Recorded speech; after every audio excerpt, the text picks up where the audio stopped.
Hey folks, it's Patriot Nurse, and in today's segment I want to talk with you guys about how to discuss prepping with your family. And I have my favorite friend coffee here. I've only had like 1 cup today, so I know you guys will be really happy about that.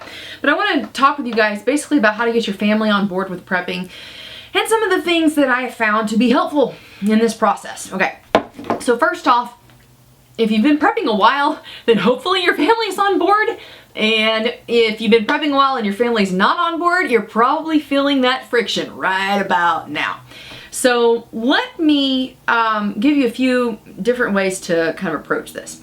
The first one that I'm going to use is a biblical one, actually. And for those of you guys who like don't do the whole Bible thing, I get that. Like, don't be offended. If you are, can't help you there.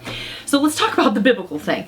A lot of people will use the excuse of the sovereignty of God to underwrite their negligence in being prepared, okay? And so you hear this manifesting in different ways, like, oh, we're just gonna trust the Lord, or oh, God's got it under control. And my response to that is, okay, how do you explain the story of Joseph?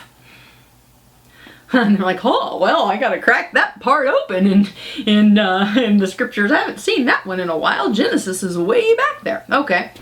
So in the story of Joseph, all right, you had Joseph interpreting a dream from Pharaoh back in Egypt, and Pharaoh's dream meant that there were going to be 7 years of plenty followed by 7 years of drought, okay? And Joseph essentially advised Pharaoh in the midst of interpreting this dream. He advised him, okay, look, you're going to have these years of plenty to underwrite your survival during the years of famine, okay? So it's your diligence here that's going to, to save you, all right? So in a way, it was like God provided the warning there, okay? God provided the warning, and he also provided the bounty, okay? But the discipline of saving up, the discipline of preparing was left to human beings, okay? It's like a hand-in-hand partnership, all right? So when people give me that, oh, Lord's got it, God's got it, it's like, yeah, okay, but again, the sovereignty of the Lord doesn't serve to underwrite our negligence, okay? We are responsible for being wise stewards of our resources, okay? So that's number one. That's one of the things that I use. On a non-biblical way of approaching this, I'll just use straight up good stewardship as a principle of being a responsible human being, okay?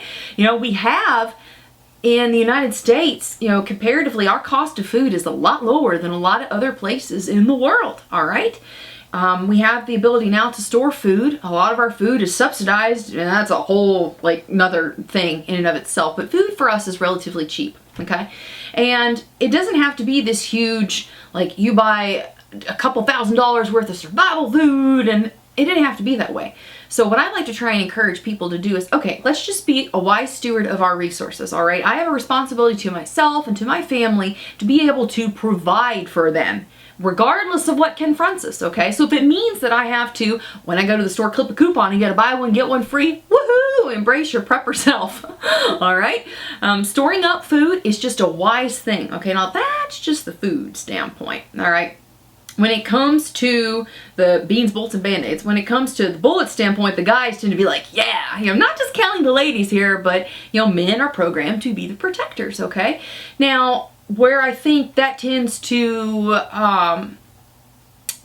where I think women don't tend to, engage with that is because in many cases, we are either scared of firearms, disinterested in firearms, or opposed to firearms, all right? And each one of those has got to be dealt with categorically a different way, but it's suffice to say that, guys, if you want your women to embrace the bullet standpoint, then the best way to go after that is if you've got kids, honey, you need to be able to protect and take care of these kids in case I'm not here.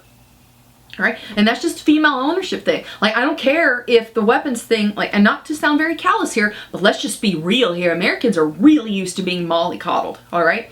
This whole political correct BS language stuff, no way. It's got to go. You want to, have hope for survival as a nation? We got to shed that stuff big time. Women, we have to take ownership for this. If you as a mom, if you as a aunt, whatever, whatever your maternal nurturing role is, part of that nurturing role has to come with being responsible for our children's security. Okay? So if you're looking for a way to get your women on board with this, you got to paint it in the way of, okay, this is your responsibility as female caretaker. Whatever role it is, your responsibility as female caretaker includes the personal security of those kids. All right? So there's the bullet standpoint. Now, the one that people are so negligent to go towards is the BandAids, you know. And if we do take care of that BandAids, it's like, all right, I've done my due diligence. I got that $20 kit from Wally World with about 6,000 BandAids and 2 rolls of gauze and 1 tube of Neosporin. I'm good to go, right? Wrong. Wrong.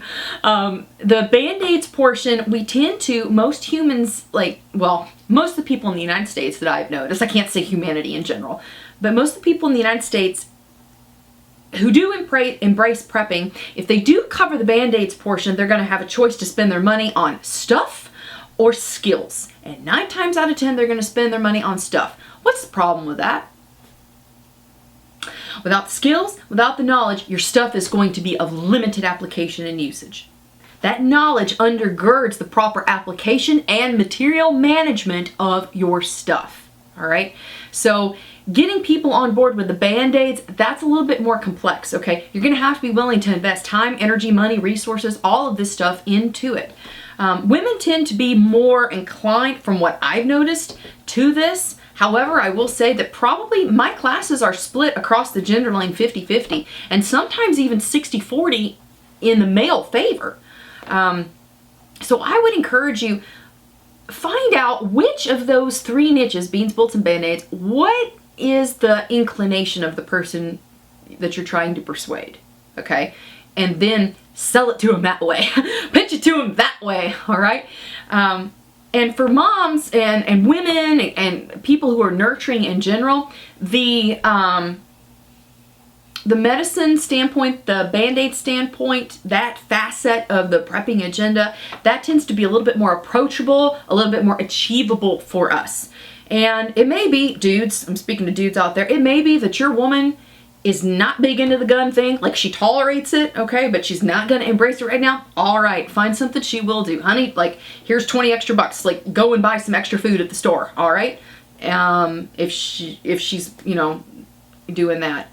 But a lot of women do like the medicine aspect of stuff too. So whatever it is that they are most inclined towards embracing, hone in on that, and baby steps, okay? Baby steps. Baby steps are the way to go. Okay, so that is my 2 cents on how to speak to your family, how to get your family on board with prepping. I hope it was helpful for you guys. If you did enjoy the video today, please subscribe to me, like me on Facebook, and follow me on Twitter. The Facebook page is where I do a lot of interacting with people. But to hit again on the BandAids portion, okay? Most people who do this, they spend their money on stuff versus skills, okay? Come out to class. All right, worst case scenario, if you come out to class and it saves you 1 trip to the ER, it's paid for itself. If your insurance plan's like mine, and I know mine has tripled over since the Obamacare made everything affordable, right? But come out to class, consider that. Check the website out. We got a full schedule for our classes up there for 2016. It's all up there at the website, thepatriotnurse.com. I hope it was helpful for y'all, and for now, it's Patriot Nurse signing off, and I will see you guys later. Bye.